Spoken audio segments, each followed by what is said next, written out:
Sobat Interested, dimanapun berada, semoga dalam keadaan baik dan sehat walafiat ya. Kali ini kita mau bahas satu kata, yaitu kata measure, dan beberapa contoh penggunaannya dalam IELTS writing dan IELTS speaking. Oke, so let's go. Nah, mungkin teman-teman udah tahu nih salah satu arti yang paling umum gitu ya dari kata measure, yaitu kata mengukur kalau di bahasa Indonesia. Dengan begitu kata measure merupakan kata kerja kan gitu. Tapi untuk pembahasan kali ini kita mau fokus sama arti yang lain, yaitu kalau menurut kamus artinya a way of achieving something or a method for dealing with a situation. Intinya sih artinya cara atau langkah untuk mencapai sesuatu atau untuk mengatasi suatu masalah. Dengan begitu, kata measure di sini merupakan kata benda ya, teman-teman, atau noun. Kemudian, nah, untuk pelafalannya, teman-teman, ada dua versi, yaitu American and British. Gitu ya, American version and British version. Gitu. Nah, karena dia kata benda, kata measure ini merupakan kata benda, jadi ada dua versi juga, yaitu versi tunggal dan versi jamak. Versi tunggalnya measure aja, tapi versi jamaknya ada imbuhan S-nya. Oke, nah untuk American style-nya, gimana ya pelafalannya? Untuk yang tunggal seperti ini, measure, measure. Jamaknya seperti ini, measures, measures. Oke, jadi huruf R-nya itu nggak dibaca terlalu tebal ya, tapi agak tipis aja. Kemudian huruf S-nya itu dibacanya seperti huruf Z, gitu. Oke, kemudian untuk versi British-nya, untuk tunggalnya seperti ini. Measure, measure. Sedangkan untuk jamaknya seperti ini. Measures, measures. Seperti itu ya, jadi sama-sama S-nya jadi seperti huruf Z, tapi kalau British style ini huruf R-nya hilang gitu ya, hilang sama sekali. Agak kayak menggantung gitu ujungnya. Oke, jadi seperti itu pelafalannya teman-teman, nanti di IELTS speaking teman-teman bisa coba praktekkan. Oke?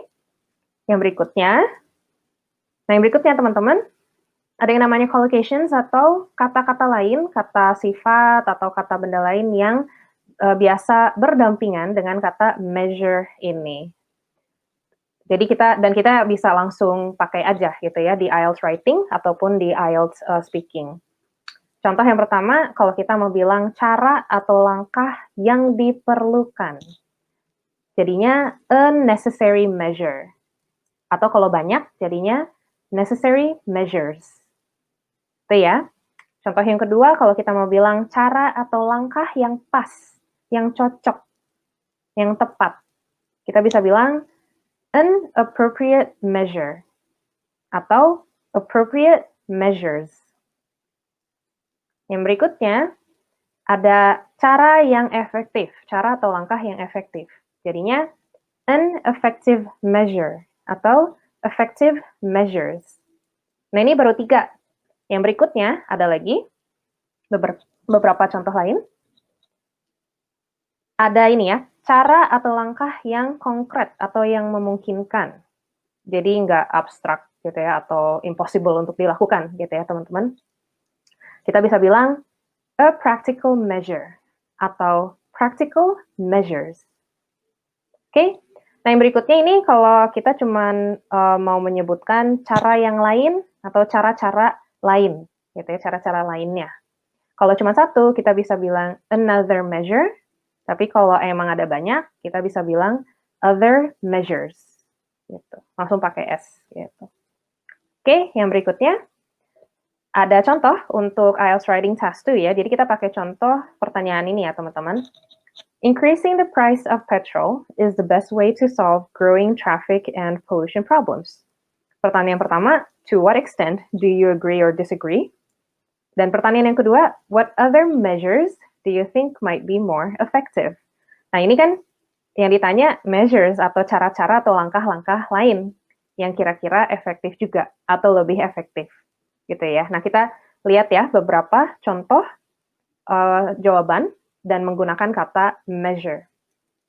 Idea atau gagasan yang pertama ini terkait dengan public transport. Ini contoh aja ya teman-teman, you can use any idea that you want as long as it's related to the topic and answers the question. Okay, so contoh yang pertama begini. Encouraging people to use public transport is an effective measure to reduce traffic congestion. Jadi teman-teman bisa gunakan kalimat ini atau idea ini sebagai gagasan utama misalnya di body paragraph untuk menjawab pertanyaan yang kedua yaitu tentang other effective measures. Oke, bisa juga jadi supporting idea atau gagasan pendukung. So it depends on what you want to say. Oke, nah gagasan yang berikutnya atau contoh yang keduanya seperti ini. Misalnya untuk tadi masalah yang keduanya air pollution. Tadi kan masalah yang pertama traffic, sekarang air pollution. Ini measure yang keduanya tentang clean fuel, gitu ya, bahan bakar bersih. Contohnya, I think one necessary measure to tackle air pollution is developing clean fuel to use for both personal and public transport vehicles. Ini juga bisa digunakan sebagai gagasan utama untuk paragraf body yang menjawab other effective measures.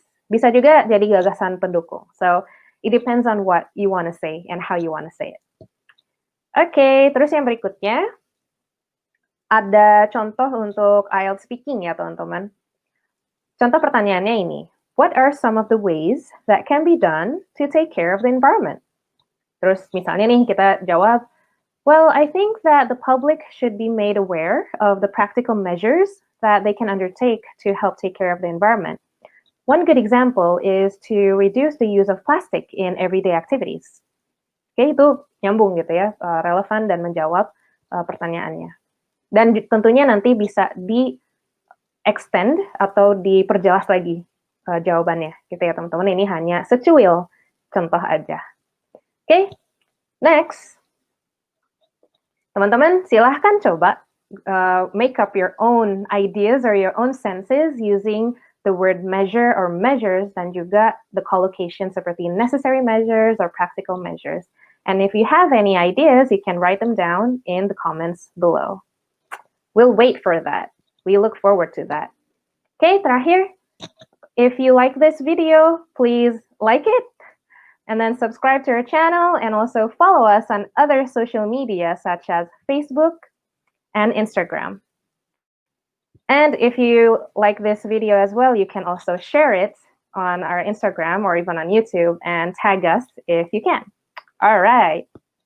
Nextnya, kalau teman-teman mau hubungi kita lebih lanjut, bisa mampir ke kantor kita di Bintaro, yaitu di Kebayoran Arcade 2 Blok B17 di Bintaro Jaya, Tangerang Selatan. Tapi kalau mau chat sama kita via WhatsApp juga bisa di 0821 1951 5452, or you can also contact us by email at contact@interestedu.com. Alright, cool. And next one, kalau teman-teman butuh informasi atau arahan lebih lanjut mengenai bahasa Inggris, IELTS, atau TOEFL, bisa hubungi kami karena kami ada kelas-kelas persiapan bahasa Inggris, dan juga kalau memerlukan prediction tests or simulations, bisa juga hubungi kami.